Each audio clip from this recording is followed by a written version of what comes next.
So I work at a coffee shop, Yeah. and I wasn't going to tell my boss the gender thing when I was getting hired. Sure. Like, that's not how you get a job in East Texas. Right. That's not how you pay your bills. Right. And we were just... And it does come down to that. Yeah. A lot of trans people do not get jobs because of that. And I was willing to kind of just go in and bail it. Yeah. Because whatever. Yeah. We were opening the coffee shop, and I didn't have my social media on private like a fool. Oh, yes. And my boss was like, hey... Am I supposed to call you something different? Okay. And she knew nothing about the gender things before that. Yeah. But she saw enough to go, something's going on. Yeah. And she has been the biggest ally for us. Great. Yeah, no, she's been great. Great. We've hired several trans and gender non-conforming people. Yeah. And she's been amazing at it. Oh, wonderful. Yeah, she wonderful. when she does interviews, she's like, hey, So go to this coffee house if you're in Tyler, Texas. she does this thing where we're interviewing people.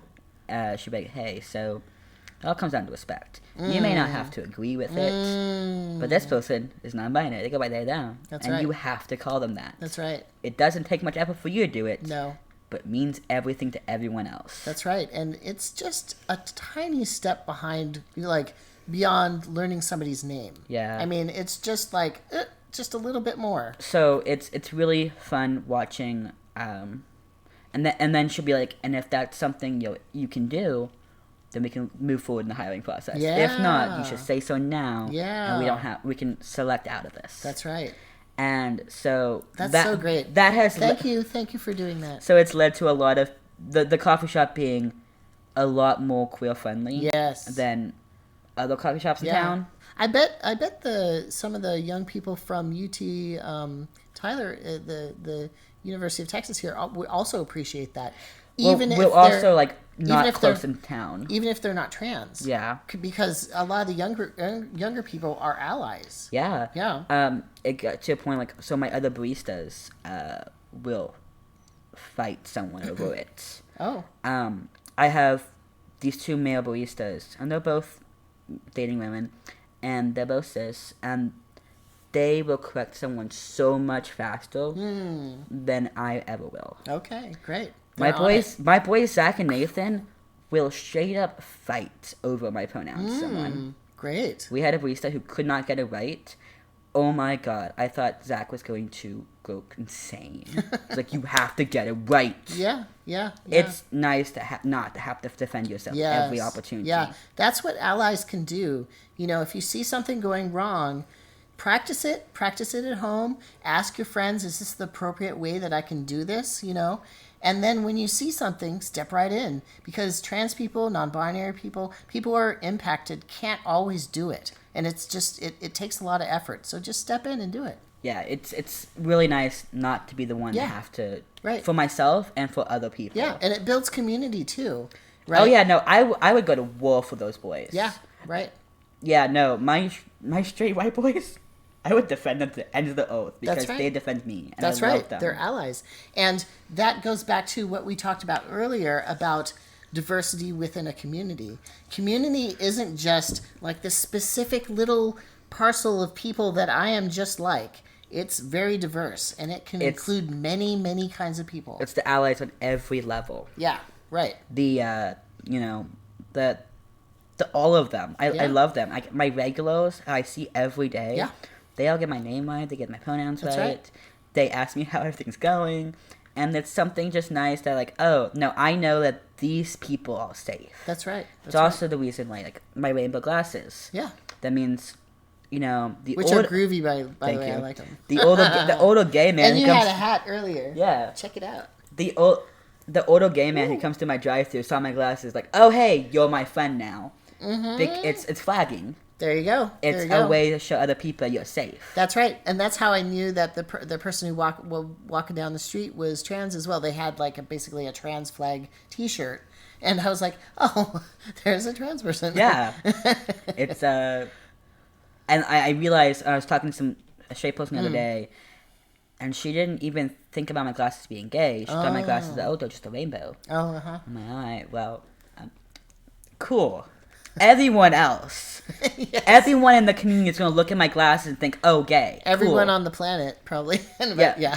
All the other people are going to be like, oh, that person's safe. I'm glad it's like low key enough that straight people don't always think about it. That's true.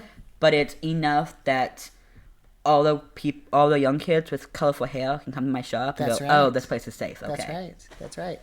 And we want those colorful, creative people in our spaces.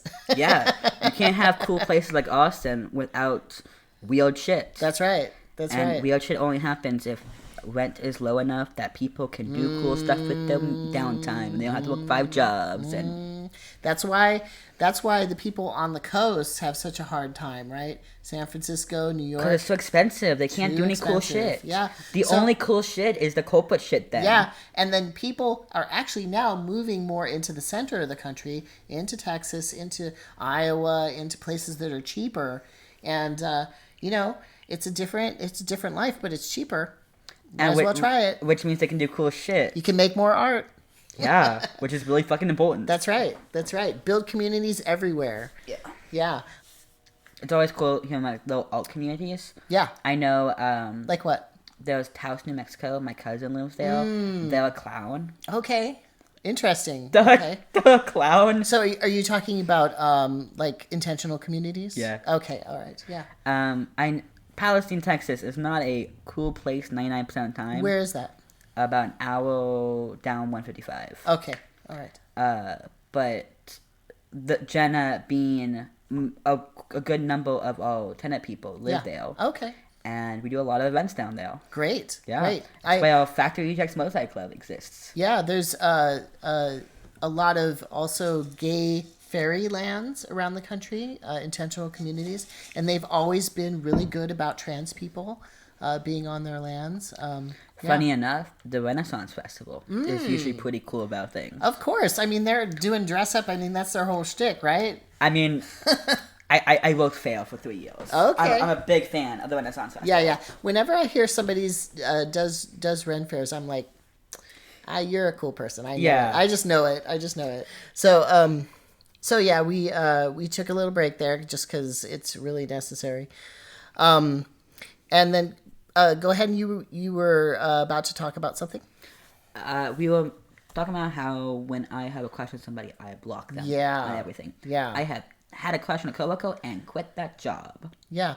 And why do you do that? Is that like a coping strategy? I just don't handle it well. It doesn't happen very often that I have a crush on somebody. It's happened like less than a dozen times. So when it does happen, I panic. Oh, you panic. Okay. I don't handle it well. Okay. Most recent time, I cried for 3 hours on my brother's couch. Okay. Don't handle it well. Okay. I'm like, this is not a fun experience. Great. Now I'm self-conscious about how I behave in front of them. Yes. This has to stop. Goodbye. Block, leave, all things. You will never see me again. Interesting. Either you will never see me again, or I will intentionally find all the things about this person I don't like, and then force it out of my system. Okay. So you're focusing on the negative. Yeah, and it gets it gone. So that's a kind of coping strategy. It's not a healthy one. Well, let's be honest. It's not great. It's debatable. So how do you relate to other people then? I mean, it's a kind of a basic question. As I've explained to my therapist in the past, well, sometimes you might look at someone and go, oh, that's boyfriend shaped. Oh, that's girlfriend shaped. Right. You're friend shaped. Either friend or enemy shaped. Okay.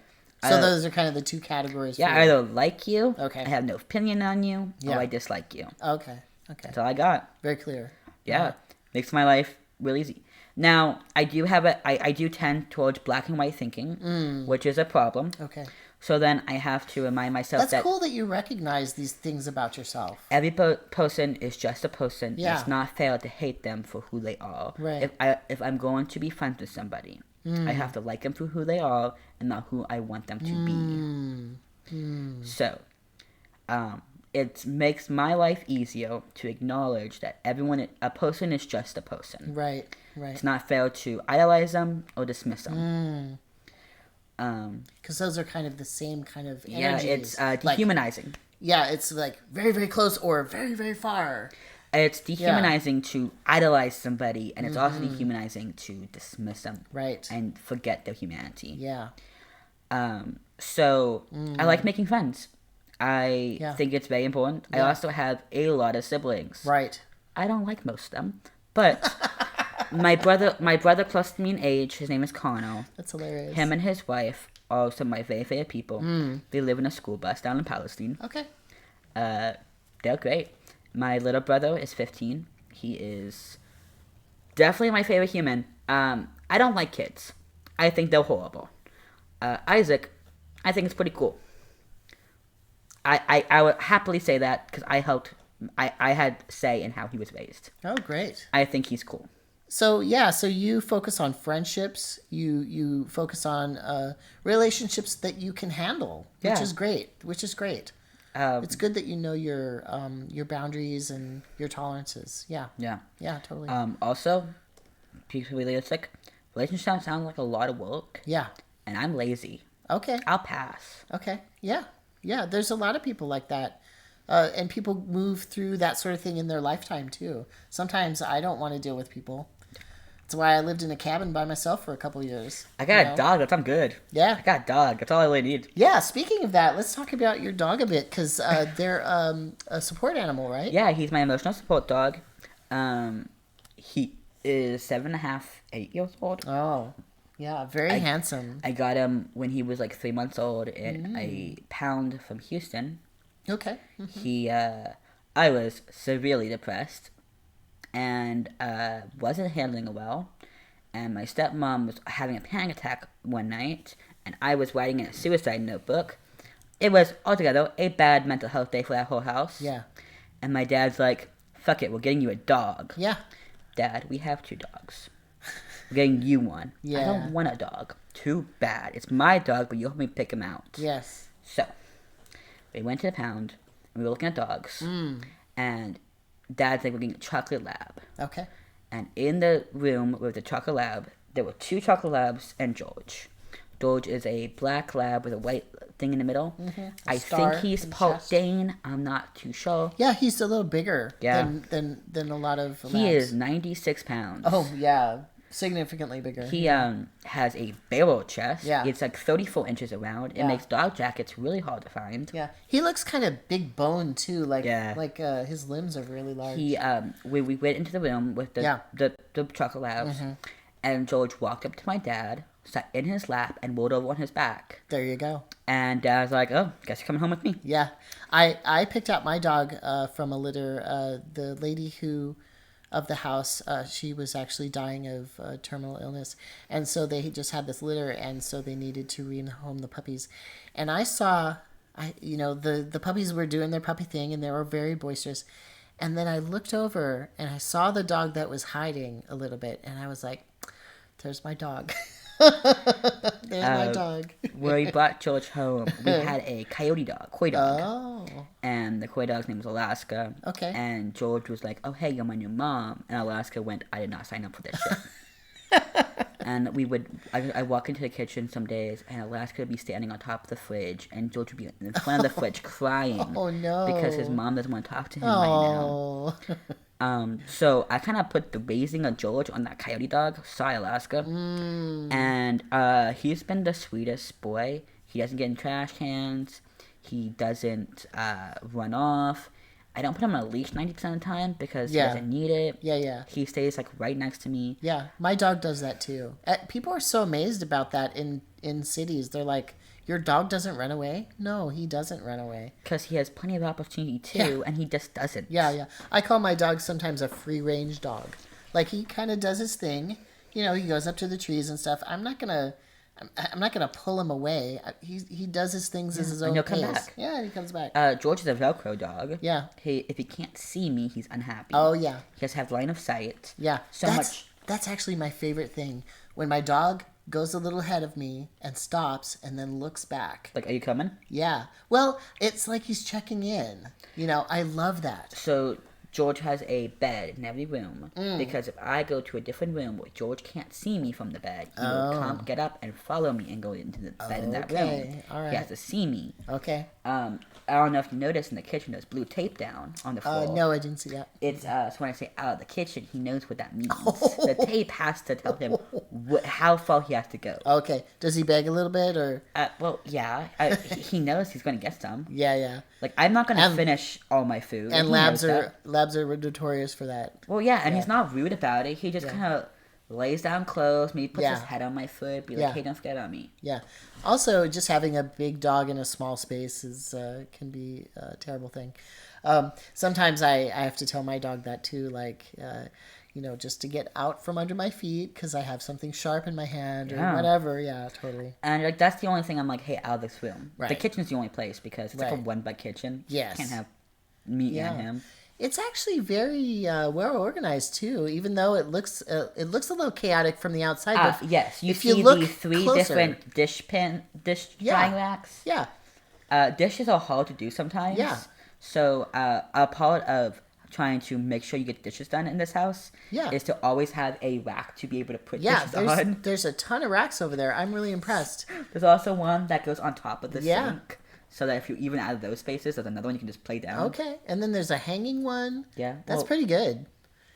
Both me and my roommate have issues getting dishes done sometimes, and we both knew this moving in together. Yeah. So we decided to preemptively make sure that we have systems in place to be able to do these things. So you must do a lot of cooking. I do less. My roommate really bakes a lot, and it's great, and I love it. Okay.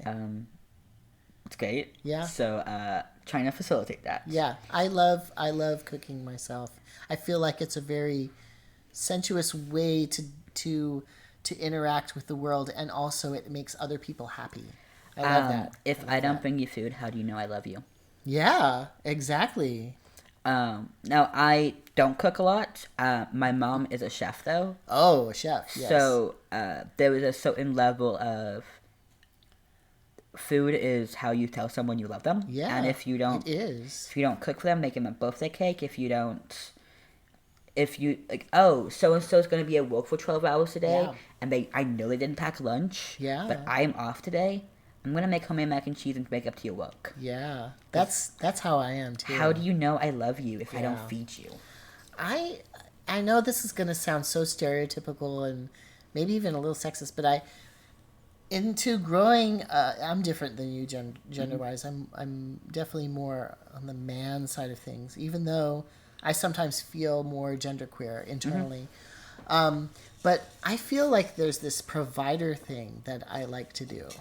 So if somebody needs something, I really want to make sure that they get it.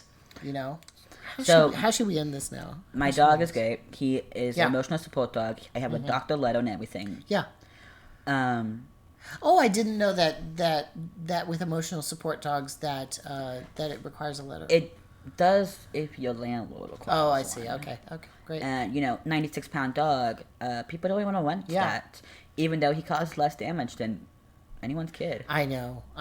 Some people look side-eyed at my dog because he's also a bigger dog, not quite the size of yours, and then they will let a little dog do something else, and I'm like, what? My dog has impeccable behavior, but you'll allow a little dog, and they are going to chew everything up. French bulldogs will destroy so much stuff. Exactly. And the worst thing the worst thing about George is his tail. His tail, when he gets happy, it starts hitting things. Oh, yeah. Right. And only things in danger of that tail is a cup. Yeah. Or like my tchotchkes. Right. Yeah. My dog has tipped over some cups too. But, that's not like a bad behavior. That's just an accident. Oh, there you go. Scratch the butt there. Yeah. Speaking of that, let's think about how we're going to end this interview. Is there anything that you would like for the Tyler community or for Texas or, having to do with trans and agender and gender non-conforming people, non-binary, anything around that realm that you'd like to see happen besides possibly all these anti-trans bills failing, of course. It would be great if, for example, we had a place that was LGBT to actually go, like a building we could go and hang out in. Yeah. Because right now, the closest gay anything is in Longview, a gay bar. And not everybody wants to go to a bar. I don't want to go to a bar. Right. Like I don't want to go to a bar. Personally, I don't think alcohol is yummy. Yeah. I don't enjoy it. I'd much rather have lemonade. Yeah. And, I've had a previous problem with it, and that's common, actually, in queer and trans communities for people to be former alcoholics or whatever. Because when you hate everything about your body, it's really easy to abuse it. Yeah. My situation was a little bit different, but, people have their traumas that they deal with. So sometimes the bars is, even though that's historically where queer and trans people have met, and drag queens and all kinds of different people, sometimes it's not the best place. No, and no shame against them. Yeah. But it would be nice to have somewhere that wasn't a bar. Yeah. Oh, a place that doesn't focus on paying. Oh, paying, yes. Something that doesn't require spending money. Yeah, right. Because... Yeah. I'm sure you know, but I'm going to say it anyway. The queer community in Texas is broke. Yeah. The trans community in Texas is broke. Yeah. So, during the Christmas season, my old roommate, Joe, he worked at a kitchen, and they had to throw a bunch of food away. Mm-hmm. And he's like, hey, do you want to go shopping out of this kitchen? Yeah. And I'm like, why don't you bring home everything? I have some friends who could really use some groceries. That's right. And he's like, would you like groceries, or can I make food for everybody? Yeah. And so... he showed up with 3 ice chests to our trans Christmas party, full of food for people to take home, and then several boxes of food. Yeah. Here's just potatoes and shit. I love tortillas and shit. I love it when people take it upon themselves to do things like that. That's known as mutual aid, oftentimes, and it's not like you have to ask permission. Well, he didn't know what we needed. Just do it. He was asking, what do you need? And I'm like, well, people could really use some groceries. That's right. And so it was... the basics. Yeah. Yeah. So it was good to be able to do that. And that there are people who want to do that kind of thing. Yeah.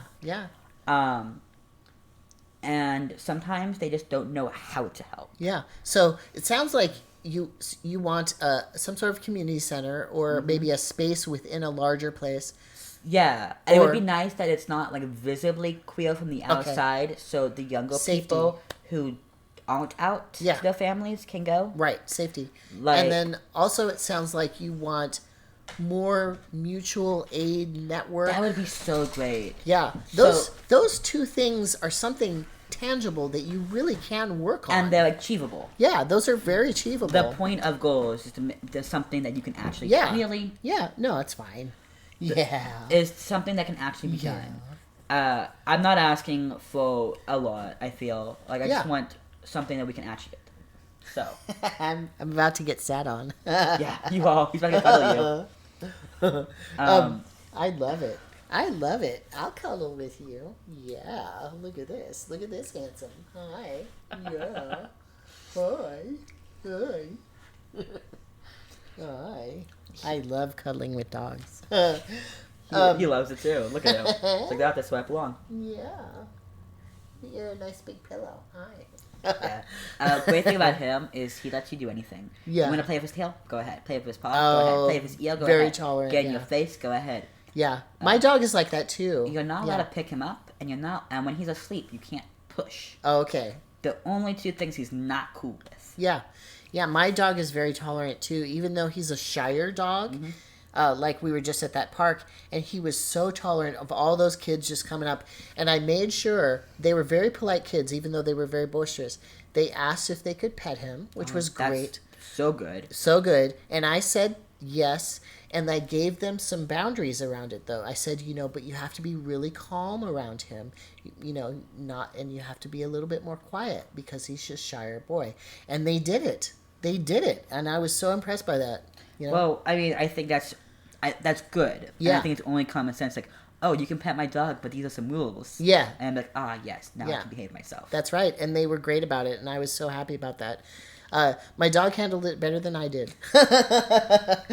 I needed to get out of there. I find that pretty common. When I have high anxiety, he acts as a weighted blanket. Yeah. Oh, he'll lay up against me. Oh, yes.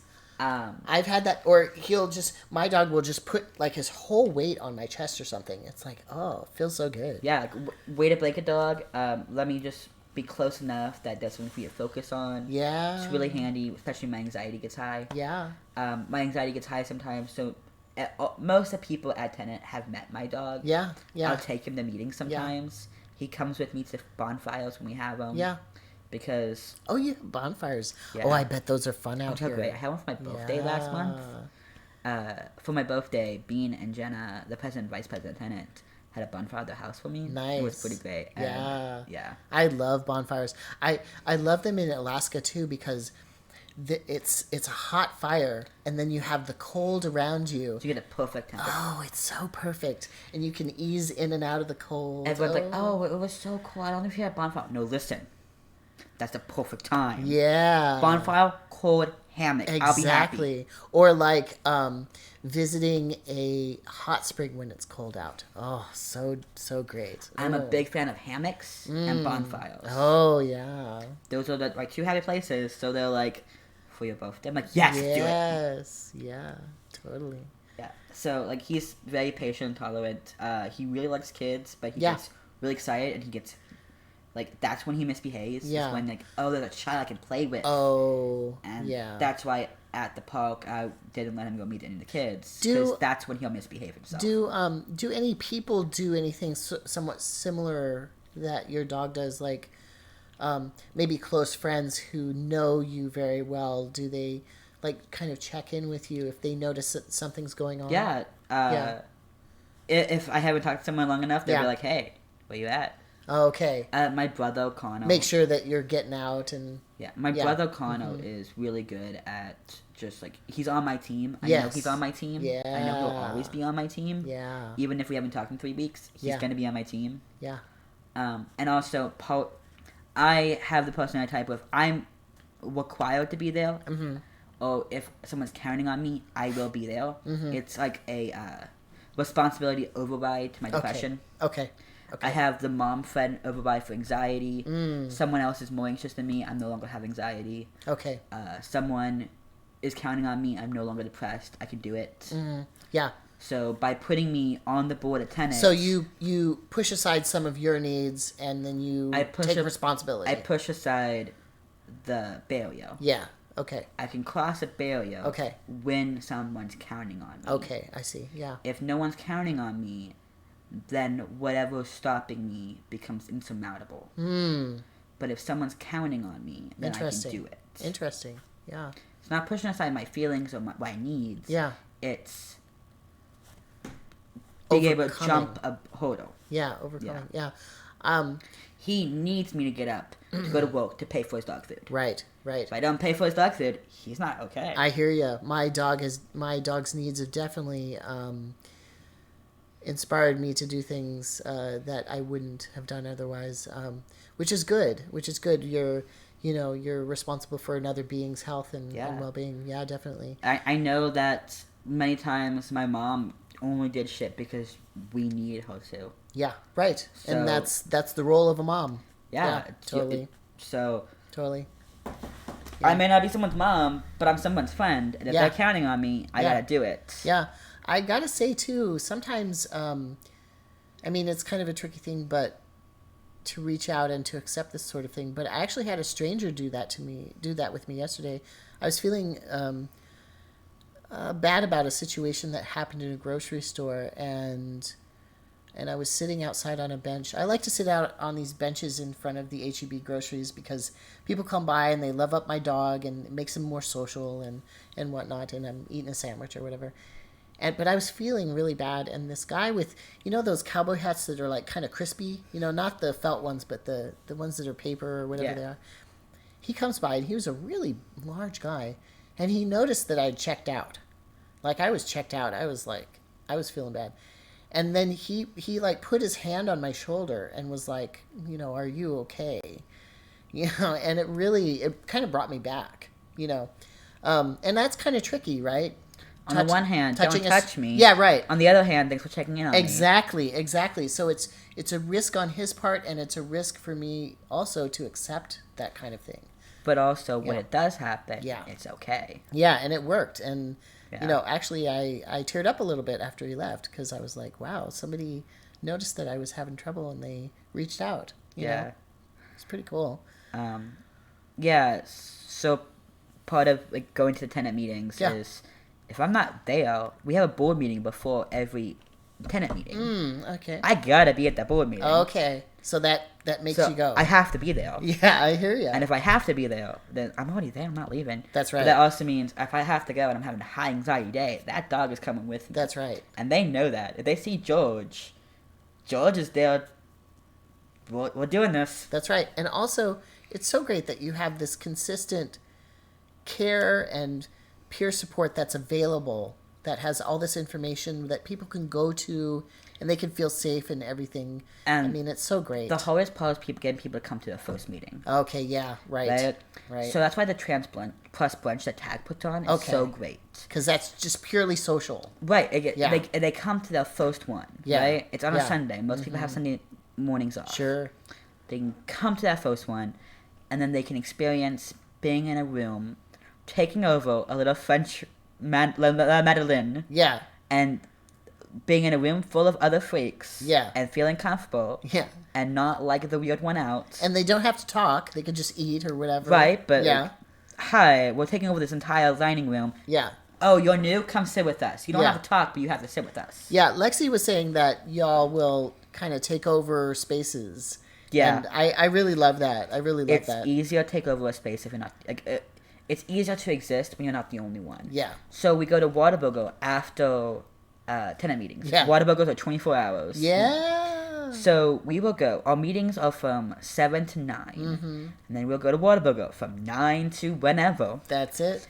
And it's funny. Just like anybody else. I mean, lots of people go to Whataburger late at night. And sometimes there'll be 5, 10, 15 of us there. Yeah. And you can see on the Whataburger employees' faces, they're like, okay, it's these people again. Yeah. I wonder what their schedule is. Well, hopefully they'll just get used to you. Yeah, they see us twice a month. Yeah. Yeah. And it's kind of funny because there was one person at Whataburger who tries so hard. She's so clumsy. She tries so hard, though. So I appreciate her. Sure. She's trying. Yeah. It's kind of cute. You know, it's also kind of, oof, that was rough, dude. I've said this before. It's actually the people that I appreciate the most are people who actually are completely ignorant about trans stuff or anything. But nice. Yeah, but they're nice about it and they try. You can tell that they're trying. They're so sincere about it. And I'm willing to forgive a lot if you try. I love them, actually. I will forgive so much if you're nice to me. I'll go out of my way so far if you're nice to me. Yeah.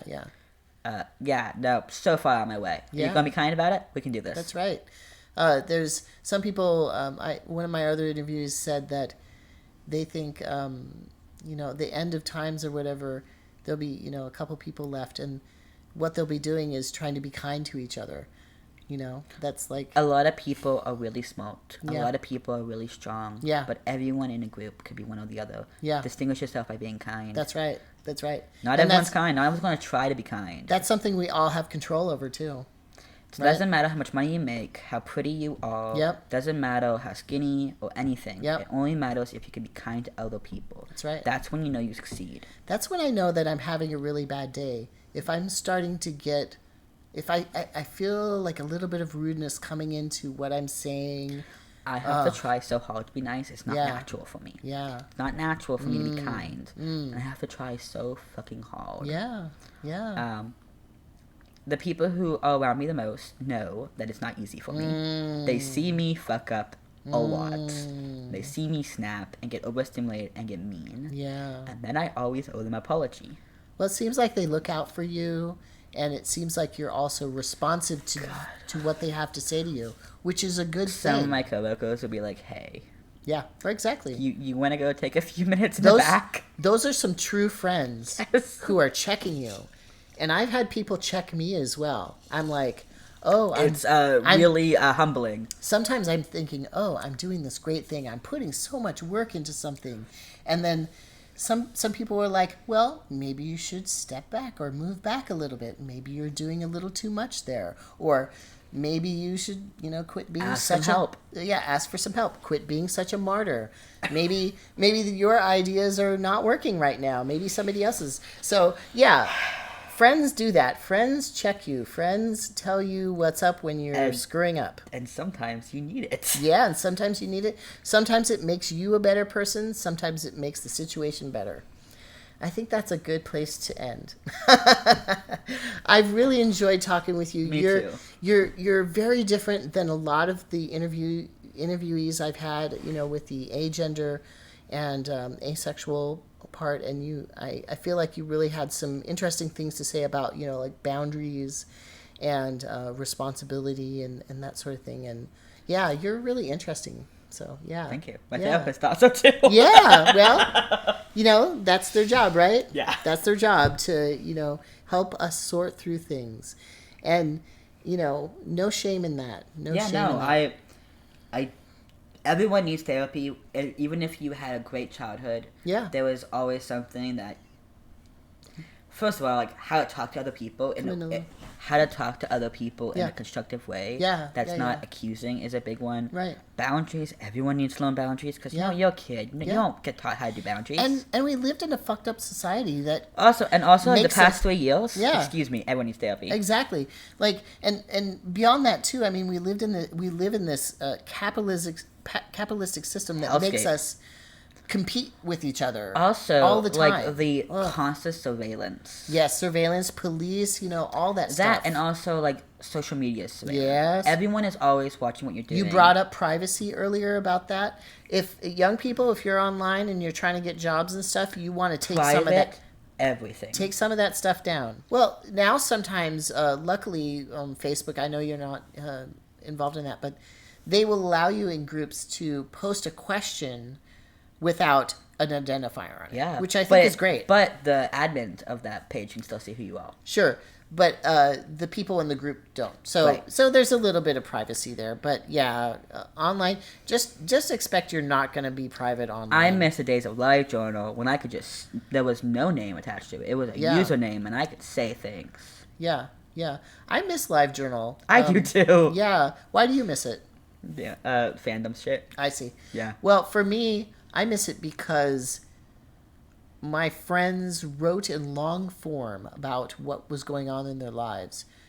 And that's something I still try to do, but I don't see a lot of that online anymore. Personal blogs have really stopped being a thing, which is really upsetting. Yeah. Also, like, personal web pages aren't really a thing anymore. Yes, right. And which sounds like, why would I want a website for myself? Because it's fun. Yeah. Why would you want a Facebook? Because it's fun. Just let yourself have this. Yeah. I want, like, this is like my little scrapbook. It's everything that I love in the world. Let me have this. Or if you're an artist, it's where you can put up your artwork and that sort of thing. Yeah. If we're still recording, I'm gonna mention this real fast. Yeah. Mm-hmm. My brother Jake, his husband came out as trans guy. Yeah. Right before they got married. Okay. And when Sony came out as a guy, he lived in Spain. So first of all, they had to do the whole get him over on a marriage green card, marriage visa, all that stuff. Mm-hmm. And the rest of the family was having some difficulty getting used to he/him pronouns for Sony. And I remember doing like a home boot camp with my stepmom, my dad, and the rest of the siblings on how to get it right. We had practice days. I would correct them every time they mentioned Sony.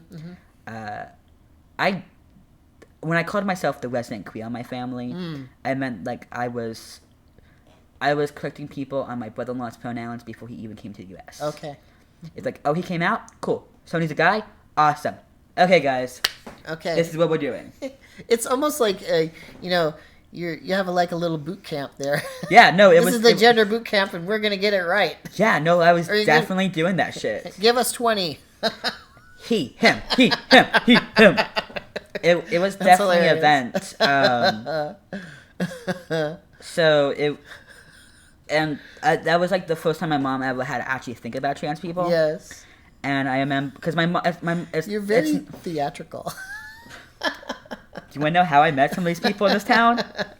Theater, probably. The vagina monologues. Okay, great. Apex Theater. Great, wonderful. So my community building through theater.